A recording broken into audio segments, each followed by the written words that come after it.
Hey guys, it's Chris coming to you here from the beautiful Fest Hall in Frankfurt, Germany with Holiday on Ice, and today we're going to be talking about flares. So one of the first things we're going to talk about with traditional flares, if our right arm is in the strap, we're going to be spinning to the right, and it's our right leg that's going to be heel driving to generate the spin. If our left arm is in the strap, we're going to be spinning to the left, and it's our left heel that's going to be generating the spin. Your free arm is going to be out to the side, and as we do this flare pathway, it's going to follow and balance out the overall pathway, which will make more sense as we do it. The first thing you're going to do is tap your toes like this as we're getting started, because we want to make sure that we're flush right under our point, because if we're off to the side here and we start spinning, we're going to start moving like this. Now, once we're here, the opposite leg of the arm that's in the strap is going to act like a compass point. It's going to stay planted there. Not a whole lot of weight being put into it, but just light enough that you have some connection with the ground. The same arm as leg is going to pick up, and you're going to drive the heel on the outside. With other aerial apparatuses, we can typically start spinning the other way. However, for straps and flares in particular, it makes a little bit more sense to heel drive, but we'll get into that in terms of why in just a second. So we're going to pick this up. We're going to start heel driving this way, and we're going to lift off. Now, the reason why we like to heel drive is because when we lift off, we end in our start position for flares. When we hit our start position for flares, it's going to be something like this, kind of out to the side. Our same arm and leg, the leg that matches the arm that's in, is going to be behind and trailing behind, and the opposite leg is going to be in front like this. Now, the next step here is we're going to start the wind up. Our legs are out to the side, and we're going to make a big circle with our legs. Kind of like if you're on the monkey bars at the playground and everything and you're swinging back and forth. It's a very similar concept, except we're generating that motion, that swing, in a big circle. Your left leg, if your right arm is in the strap, your left leg is going to start this circle by coasting back like this. And you're going to swing all the way to the back so that your legs are out to the back.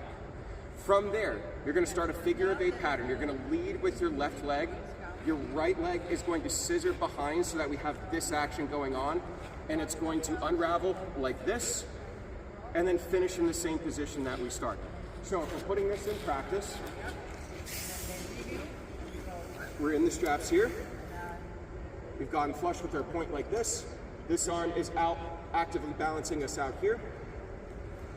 We start our takeoff. We're here. The left leg is going to start by swinging to the back like this. We're going to scissor there, figure of 8, and then reset like this. Now, a couple elements to consider here. The reason why we want to think about scissoring our legs and separating our legs is twofold. Number one, it prevents us using both legs like this and kind of going simultaneously at the same time.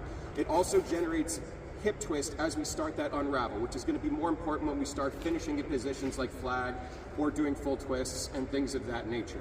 The other aspect here is we always want to remember that this free arm is going to balance us out. So as we start our flare, it's going to coast up like this. We're going to be pulling slightly as our hips start to go up like this, and then coasting back out to the side. And that's going to create a little bit of a counterbalance as we're going here. Another very important aspect to consider when we're starting to train flares and starting to dive into the nitty-gritty of the technique and everything like that is that flares are a swinging motion. Yes, you need to generate a little bit of force in order to get everything going in the right direction, generate that outward rotational speed and everything like that, that outward force. But it's also a swing. So you start and you hit the gas as you start the motion, but you're going to ride that wave as opposed to controlling it. Now, you can do them controlled. You absolutely can do them controlled and everything. However, typically in practice, especially as we start getting into more advanced ending positions like meat hook, nutcracker, flag, full twist, things like that, you want it to be more of a swinging action and use the momentum as opposed to the muscular strength aspect behind this. Additionally, we always need to remember that flares are a circle. Yes, everything is a swinging action like we talked about before. However, the wider that you make this circle, the bigger of a circle behind you that you can make with your feet, with your legs and everything like that, the more force that's going to be generated as we start going into the actual pathway itself. And that's very important to consider and everything, because we don't want to be working any harder than we have to. Life is already hard enough as it is. Don't work any harder than you have to. So like we talked about before, our legs are shrouded in front of us. There's no weight being actively distributed into the ground. we can tap our toes like this just to make sure that we're flush. Our other hand is going to go out to the side here, and we're going to heel drop like that. Generate a little bit of speed, lift off, and we naturally end in that flare prep position. We start this chase cycle. Our left leg is going to go all the way to the back, so we end in this position. Our right leg is going to chase. We're going to scissor our legs here, up and around that figure of 8 pattern, and then back to the start. So one a little bit faster. We swing,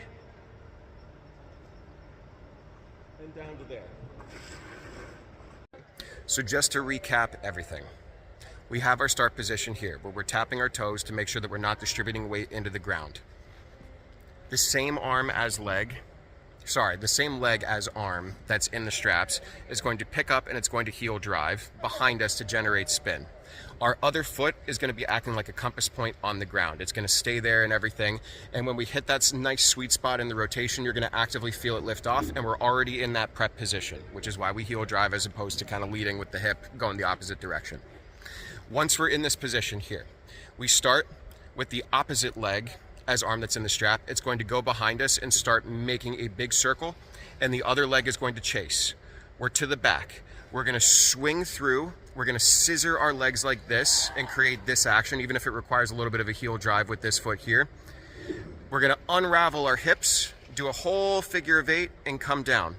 As we're doing this figure of 8, we're actively pulling up like this to generate a little bit of pop and height in our hips, which becomes a little bit more important later. We are using our free arm to counterbalance us as we're doing this. And then as we settle, we finish right back in that same position we started.